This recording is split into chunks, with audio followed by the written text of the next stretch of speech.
इधर पाकिस्तान से आई सीमा हैदर ने न्यूज 18 से हुई एक्सक्लूसिव बातचीत में कई विवादों पर सफाई दी। सीमा हैदर पर पाकिस्तानी जासूस होने के आरोप लगे थे, यहां तक कि उनके भाई और चाचा के पाकिस्तानी फौज में होने की बात भी सामने आई थी। सीमा ने अपने परिवार के पाकिस्तानी फौज से कनेक्शन पर सफाई दी।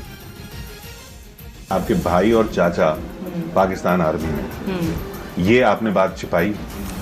सर जहाँ मुझे बोलना था मैंने वहाँ सच ही बोला, ठीक है सर। और रही बात, चाचा मेरे पैदा होने से पहले थे, और जो भैया हैं जब हमारी बात होती तब वो मजदूरी पे जाते थे, इनको भी पता है। वो 12वीं पढ़े थे कराची में, किसी के लिए कराची में क्या पूरे पाकिस्तान में ड्यूटी 6 लाख 12 लाख के अलावा सरकारी जॉब नहीं मिलती सर। एक ये फौज की ड्यूटी है जो कद और बॉडी के कारण सबको मिलती है। तो अभी 2022 के बिल्कुल एंड मेरे अब्बू की डेथ होने से 2 महीने पहले ही वो हुए थे, तो उससे मेरा कोई संबंध नहीं सर। मैं शादीशुदा थी, मैं अलग थी उन सबसे। इस इंटरव्यू में सीमा हैदर ने पहली बार यह बताया कि उनके पास एक से ज्यादा पासपोर्ट क्यों मिले और पासपोर्ट में उनकी गलत उम्र क्यों लिखी गई। सीमा के पास 6 पासपोर्ट मिलने के पीछे किसी साजिश की आशंका जताई जा रही थी। तो कितने पासपोर्ट? अब कई गलत 4 2 कैसे बनवाए आपने? क्यों इतने क्यों बनवाए? इतने क्यों मतलब मेरे तो पासपोर्ट सब 4 बच्चों के, एक मेरा है 5। पहला पासपोर्ट नेपाल एम्बेसी से जांच की जाए, पहला पासपोर्ट मैंने सीमा नाम, सिर्फ सीमा था, ना ऊपर कुछ ना पीछे ना आगे कुछ नहीं, सिर्फ सीमा था। वो अभी पड़ा है यहाँ पे। तो वो मतलब नेपालियों ने कहा कि सीमा नाम पे मतलब नहीं लग रहा आपका पासपोर्ट, ये वापस कर देगा। पास बच्चों के वीज़े लग गए, सिर्फ एक मेरा नहीं लगा था। अच्छा। तो यही का वजह थी कि मैंने दोबारा पासपोर्ट बनवाया सर। इसके पीछे कोई राज नहीं, कोई चीज़ नहीं। मेरे दोनों पासपोर्ट मेरे पास थे। मेरे अगर दिल में दाग होती, कार्ड में उम्र पे सवाल उठ रहे हैं। ये आम तौर है सर पाकिस्तान में, हर किसी के। अब मेरी बड़ी बहन की देखो, उसकी भी कम है, छोटी बहन उसकी भी कम है, भैया की भी कम, हर ये आम तौर पे चलता रहता है, क्योंकि बड़ी एज लिखवाते हैं, फिर बंदा बड़ा दिखता है। वहीं सीमा ने इस बात से साफ इनकार किया कि उनकी और गुलाम हैदर की लव मैरिज हुई थी। इससे पहले यह दावा किया जा रहा था कि सीमा को पहली बार प्यार नहीं हुआ, बल्कि गुलाम हैदर के साथ उनकी पहली शादी भी लव मैरिज थी। वो देते थे शुरू में, मुझे बिल्कुल देते थे सर, पर हमारी प्यार की शादी नहीं थी। इस मजबूरी को मोहब्बत ना कहा जाए सर, मैंने पहले भी कह दिया था। तो उनका कहना है कि वो प्यार की शादी? बिल्कुल, वो तो हर चीज़ कह रहे हैं, हर चीज़ को उल्टा। जिस तरह पाकिस्तान के लोग नफरत जाहिर कर रहे हैं मेरे पर, गलत यहाँ के लोगों के दिमाग में गंदगी भर रहे हैं, क्या वो सच हो सकता है सर? एक लड़की कह रही सीमा के हज़ारों दोस्त थे, क्या ये सच हो सकता है सर? एक औरत के हज़ारों दोस्त बन सकते हैं सर? इस दौरान सीमा हैदर ने साफ हिंदी बोलने पर भी सफाई दी। पाकिस्तान से होने के बावजूद सीमा जितनी अच्छी हिंदी बोल रही हैं, उससे उनके कराची से होने पर ही शक जताया जा रहा था। लेकिन सीमा के मुताबिक उन्हें सचिन के साथ रहते रहते हिंदी बोलनी आ गई। कि आप कैसे हिंदी बोल रही हैं, बार बार ये सवाल पूछा जा रहा है। और वो सब क्योंकि वहां से तो हमने तो जिनसे भी बात की वहां पे वो तो ये भाषा बोलते नहीं है सर। उर्दू हिंदी में थोड़ा फर्क है, मैं फिर से कहूँगी, उर्दू हिंदी में थोड़ा फर्क है। अब हम जा रहे थे, जैसे मैंने सुना, आपसे पूछा गया कि अगर आपको पाकिस्तान भेज दिया जाए, तो आपने एक जगह कहा कि अगर मुझे पाकिस्तान भेज दिया जाए तो बड़ा अनर्थ हो जाएगा। बिल्कुल। अब अनर्थ तो बोलते नहीं है वहाँ पे। मैं यहाँ आके यहाँ की भाषा बोलती हूँ, और इनके पीछे इनका हाथ है। जब हम अलग रहते थे तो बात पे अगर मैं पाकिस्तानी भाषा बोलती, मुझे डांटते थे, मुँह पे हैं, कहते तुम यहाँ पे कैसे रहोगे, सबको पता चल जाएगा तो पाकिस्तानी हो। बात इन्होंने मुझे, मेरे आदत तो इन्होंने हमें सिखाया। वहीं सीमा हैदर ने इस बात से भी इनकार किया कि वो पहले भी दुबई जा चुकी हैं। कुछ लोगों ने दावा किया था कि सीमा न केवल दुबई जा चुकी हैं, बल्कि वो दुबई के बार में डांसर भी रह चुकी हैं। ये कहा गया कि आप दुबई पहले भी जाती रहती थी, कभी भी नहीं आप डांस करती थी वहाँ पे। कभी जिंदगी में सर मैंने सिंध से बाहर कदम ही नहीं रखा। डायरेक्ट आई इनसे मिलने पहली बार, दूसरी बार भी इनके पास ही आई। कभी जिंदगी में सिंध के बाहर मैंने कदम भी नहीं रखा।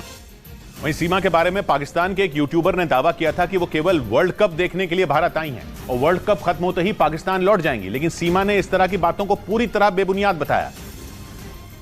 एक यूट्यूबर वहां से पाकिस्तान से कह रहे हैं कि साहब आप तो वर्ल्ड कप की वजह से आई हैं। ये झूठ है, बकवास है। अगर ऐसा होता तो मैं डायरेक्ट दुबई चली जाती, बस वैसे आ जाती, बच्चों को क्यों ले आती। वो कह रहे हैं सचिन आपको इसलिए पसंद है क्योंकि उनका नाम सचिन तेंदुलकर सर। बिल्कुल, मुझे विराट कोहली पसंद है सर, सचिन तेंदुलकर तो पसंद नहीं। विराट कोहली मेरा फेवरेट है, उनका लुक, उनकी खेल मुझे बहुत पसंद है। पूरे पाकिस्तान को विराट कोहली पसंद है। मतलब वर्ल्ड कप के बाद वापस जाने का कोई प्लान नहीं? बिल्कुल, मेरा जीना मरना यहाँ होगा। ये एक दिन दुनिया मानेगी जब मैं यहीं मरूंगी, यहीं जीऊंगी, ऐसा कुछ भी नहीं है। और सचिन तेंदुलकर मुझे बिल्कुल फेवरेट नहीं, मेरा विराट कोहली फेवरेट है।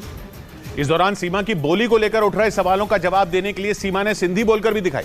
पाकिस्तान के कुछ लोगों का इल्जाम था कि सीमा सिंध के खैरपुर की नहीं, जिसकी वजह से उनकी भाषा को माना जा रहा था। आप कराची में रहती थी ना?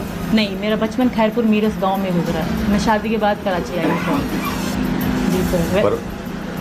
पर हो चंदन की तव्हांजी बोली जेका है सिंधी, हाँ। वो खैरपुर वारी कौन है? खैरपुर में सिंधी ॻाल्हाई वेंदो आहे। पर तव्हांजी बोली तव्हांजी ॿोली जेका आहे कराची वारी वधीक थी लॻे। कराची असां मुंहिंजे मामे जो घर कराची में हुयो, असांजो अच वञु हूंदो, मुंहिंजी अम्मी बि अॻ में आई, वरी असांजो अच वञु हूंदो, 2 महीना रहियासीं ॻोठ वापसि।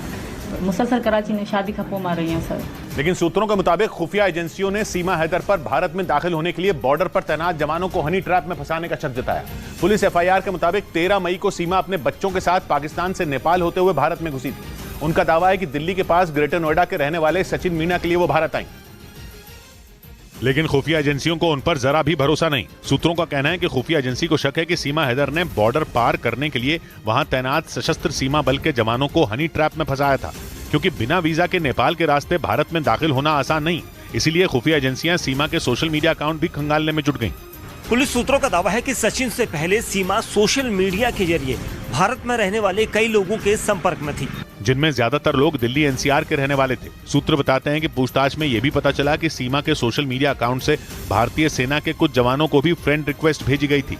और पुलिस सूत्रों का दावा है कि सीमा हैदर मरियम खान नाम से फर्जी अकाउंट बनाकर ऑनलाइन गेम पबजी खेलती थी ताकि उनकी असली पहचान सामने ना आ सके। जबकि सीमा हैदर का दावा है कि 2019 में पबजी के जरिए ही उनकी पहचान सचिन मीणा से हुई थी और फिर थोड़े दिनों की दोस्ती के बाद दोनों को एक दूसरे से प्यार हो गया।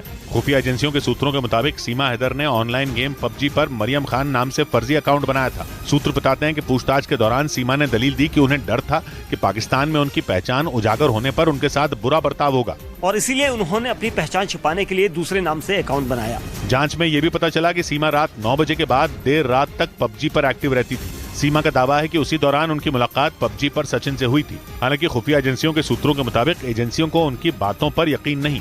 इस बीच पाकिस्तान से आई सीमा हैदर के दावों की पड़ताल के दौरान न्यूज 18 की टीम को यह जानकारी मिली कि सीमा हैदर और सचिन शादी करके नेपाल में ही बसना चाहते थे। उनकी इस प्लानिंग से पर्दा तब उठा जब न्यूज 18 की टीम नेपाल की राजधानी काठमांडू में मौजूद न्यू विनायक होटल पहुंची, क्योंकि पुलिस की एफआईआर के मुताबिक 10 मार्च को सीमा और सचिन इसी होटल में करीब 7 दिन तक रुके थे। इसी वजह से न्यूज 18 की टीम ने न्यू विनायक होटल के मालिक से सचिन और सीमा हैदर के बारे में बातचीत की, जिसमें उन्होंने बताया कि सचिन पाकिस्तान की रहने वाली सीमा हैदर से शादी करके नेपाल में ही बसना चाहते थे। वो काम ढूंढ रहे थे। क्यों? ऊपर से हम यहीं पे रुकना है, वो काम से कितना जॉब मिल जाएगा। होटल के मालिक का यह भी दावा है कि सचिन ने काठमांडू में नौकरी ढूंढने की भी कोशिश की थी ताकि वो सीमा से शादी कर वहीं रुक सकें। उनका यह भी दावा है कि नौकरी नहीं मिलने पर सचिन ने उनके होटल में काम करने की इच्छा जताई थी। और तो और न्यूज 18 की पड़ताल के दौरान पाकिस्तान से आई सीमा हैदर और सचिन मीणा के नेपाल के पशुपतिनाथ मंदिर में शादी करने का दावा भी झूठा निकला, जबकि मीडिया के कैमरों के सामने सीमा ने कई बार यह दावा किया कि वो सचिन के साथ नेपाल के पशुपतिनाथ मंदिर में हिंदू रीति रिवाज से शादी कर चुकी हैं। और इसीलिए न्यूज 18 की टीम उनके दावों की पड़ताल करने नेपाल की राजधानी काठमांडू पहुंच गई। बाद में न्यूज 18 की टीम पशुपतिनाथ मंदिर गई, जहां सीमा और सचिन ने शादी करने का दावा किया था, लेकिन वहां दोनों के हिंदू रीति रिवाज से मंदिर में शादी करने का कोई रिकॉर्ड नहीं मिला। न ही मंदिर के रजिस्टर में वो रिकॉर्ड था और न ही उनके अलावा जो पशुपतिनाथ मंदिर के पुजारी जानते हों। पुलिस की एफआईआर के मुताबिक 10 मार्च को पहली बार सीमा हैदर सचिन मीणा से मिलने नेपाल आई थी। दावा है कि उस दौरान दोनों कई दिनों तक वहां रुके थे और इसी दौरान उन्होंने वहां शादी भी कर ली थी।